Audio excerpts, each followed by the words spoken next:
कभी पिन तो कभी सिम से कपड़े बनाने वाली इस पूरी इंडस्ट्री में तो सिर्फ एक ही है। क्या हमें आपको उनका नाम बताने की जरूरत है? नहीं ना, बिल्कुल सही समझे आप। हम बात कर रहे हैं उर्फी जावेद की। किसी भी चीज के साथ एक्सपेरिमेंट करके अपने लिए कपड़े डिजाइन करने वाली उर्फी जावेद आए दिन मुंबई की सड़कों पर अपने अतरंगी कपड़ों में घूमती फिरती दिखती हैं। उर्फी अपने इन कपड़ों के कारण इंटरनेट पर छाई रहती हैं, लेकिन इन्हीं कपड़ों की वजह से उर्फी को ज्यादातर ट्रोल होना पड़ता है। सोशल मीडिया से लेकर सड़कों तक लोगों के ताने सुनने के बाद भी उर्फी जावेद हमेशा हंसती मुस्कुराती रहती हैं।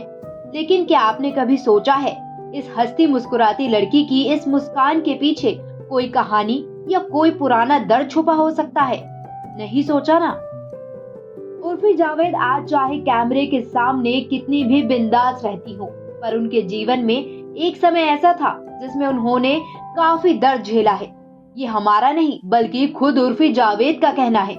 तो चलिए आपको बताते हैं कि उर्फी ने खुद की बीती जिंदगी के बारे में क्या क्या खुलासे किए हैं और क्या है सबको हंसाने वाली उर्फी जावेद की असली दास्तां। उर्फी जावेद का जन्म 15 अक्टूबर 1997 को उत्तर प्रदेश के लखनऊ में हुआ था। उर्फी मीडिया में जाना चाहती थी, जिसके लिए उन्होंने मास कम्युनिकेशन की पढ़ाई भी की थी, लेकिन कुदरत को तो कुछ और ही मंजूर था। उर्फी ने खुद एक इंटरव्यू में अपने बीते जीवन से जुड़े कुछ हैरान कर देने वाले राज का खुलासा किया है। उर्फी ने बताया कि जब वो 11वीं क्लास में थी तब उनकी एक फोटो किसी ने एडल्ट साइट पर डाल दी थी, जिसके बाद उन्हें खुद के घर वालों ने भी सपोर्ट नहीं किया।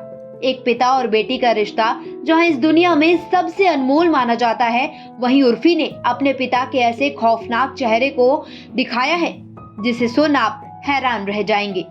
उर्फी जावेद ने इस इंटरव्यू में अपने पिता से जुड़ी कई बातों के बारे में बताया है। उर्फी ने बताया कि उनके पिता ने उन्हें 2 सालों तक लगातार मानसिक और शारीरिक तौर पर खूब प्रताड़ित किया था।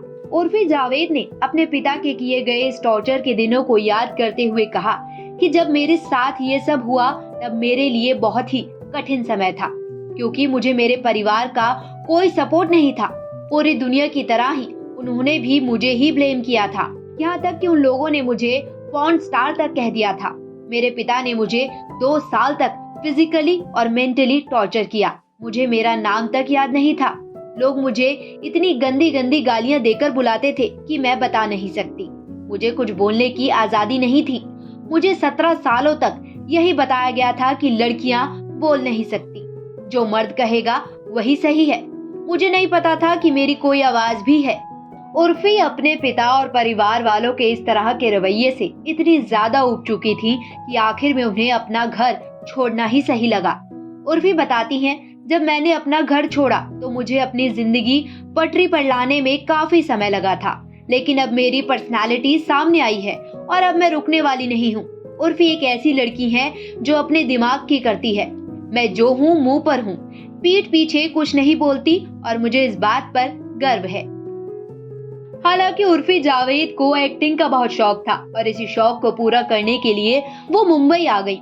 उर्फी ने 2016 में छोटे पर्दे पर कदम रखा और वो अब तक कई टेलीविजन शोज कर चुकी हैं। उर्फी ने करियर की शुरुआत बड़े भैया की दुल्हनिया से की थी। इसके अलावा चंद्रनंदिनी, दुर्गा, बेपनाह, ये रिश्ता क्या कहलाता है जैसे कई शोज किए, जिनसे उर्फी काफी पॉपुलर हो गई।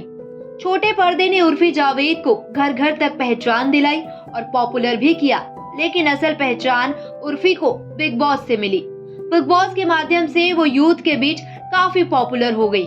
उर्फी अपनी ड्रेसिंग सेंस को लेकर अक्सर चर्चा में रहती हैं और यूथ के लिए स्टाइलिंग दीवा बन चुकी हैं।